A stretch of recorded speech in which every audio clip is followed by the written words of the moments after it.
नमस्ते। आज इस वीडियो में हम जानेंगे अधिवर्ष के बारे में। क्या होता है अधिवर्ष? इसे इंग्लिश में कहते हैं लीप ईयर, यानी जिस साल 365 दिन की जगह 366 दिन आते हैं। यानी एक साल में 365 दिन होते हैं, लेकिन जिस साल ये दिन 366 होते हैं वह साल हो जाता है अधिवर्ष, या फिर इसे कहते हैं लीप ईयर। तो ये 366 दिन कैसे आते हैं, आइए जानते हैं। हमारी जो पृथ्वी होती है, यानी कि ये है पृथ्वी, ये सूर्य की परिक्रमा करती है। ये है हमारा सूर्य, इसकी परिक्रमा करती है, यानी इसके इस तरह से चक्कर काटती है। कितने दिनों में? पूरे 365 दिन और 6 घंटे। यानी पृथ्वी जो है सूर्य की परिक्रमा करती है, सूर्य के चक्कर काटती है 365 दिन और 6 घंटे। तो हर 4 साल ये 6 घंटे 6 घंटे 6 घंटे जुड़ करके हो जाते हैं 24 घंटे, यानी कि पूरा एक दिन। ये एक दिन हर चौथे साल बढ़ जाता है, यानी 365 डेज में ये वन डे जब प्लस हो जाता है तो उस साल होता है 366 दिन, और वह साल होता है लीप ईयर। तो ये जो बढ़ा हुआ एक दिन होता है वह जुड़ जाता है फरवरी में। फरवरी होती है 28 दिन की, लेकिन जिस साल लीप ईयर आता है यानी अधिवर्ष आता है, जिस साल 366 दिन आते हैं जिस साल में, उस साल में फरवरी हो जाती है 29 दिन की। तो आपको समझ में आया कि किस प्रकार से फरवरी में हर चौथे साल 29 दिन होते हैं, यानी कि 29 दिन कैसे हो जाते। तो आज इस वीडियो को ध्यान से देखिए, आपको बहुत ही आसानी से समझ में आ जाएगा कि फरवरी में 28 और 29 दिन क्यों होते हैं। अब मैं आपको बताने वाली हूँ कि लीप ईयर यानी अधिवर्ष, आपको जैसे पता करना हो कि किस साल अधिवर्ष लगा था या कौन सा साल लीप ईयर है, उसे हम कैसे पता कर सकते हैं। हर चौथी साल का तो हम नहीं कर सकते, लेकिन कोई भी साल में हम किस प्रकार से पता कर सकते हैं कि यह साल लीप ईयर था। तो आइए मैं आपको बताऊंगी एक छोटी सी ट्रिक। यहाँ पे देखिए मैंने कुछ सन लिखे हुए 1936, 2021, 1854, 2023।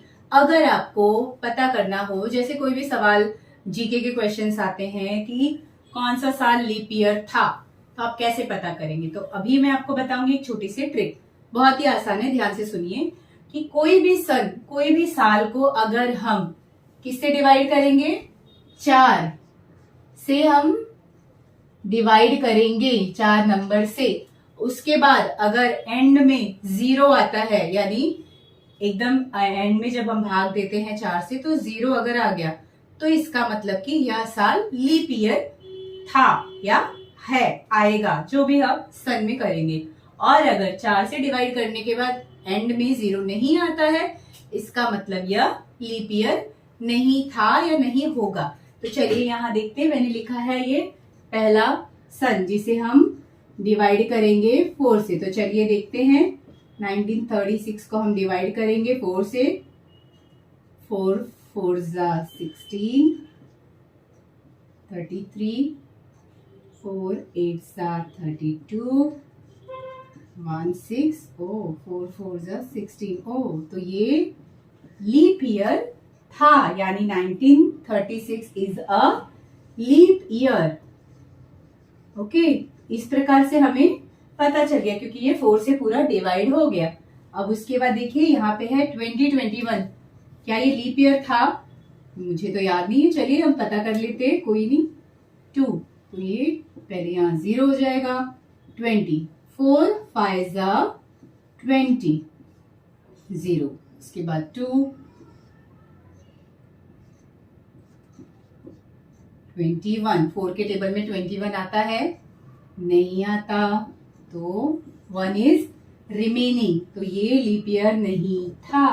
ओके, उसके बाद देखिए क्या है 1854, लेट्स चेक।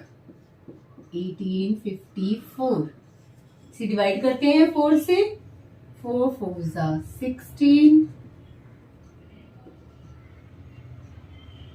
2 5, 4 6 जा 24, 1 4, 3 जा 12। ओके, तो यहाँ भी 2 इज रिमेनिंग, तो ये भी लीप ईयर नहीं था। अब देखते हैं जो अभी ईयर चल रहा है 2023, क्या यह लीप ईयर होगा? Let's check it. 0 4 5 जा 20, उसके बाद 2 से 23, अगेन 4 5 जा 20 और 3 इज रिमेनिंग, यानी 2023 भी लीप ईयर नहीं है।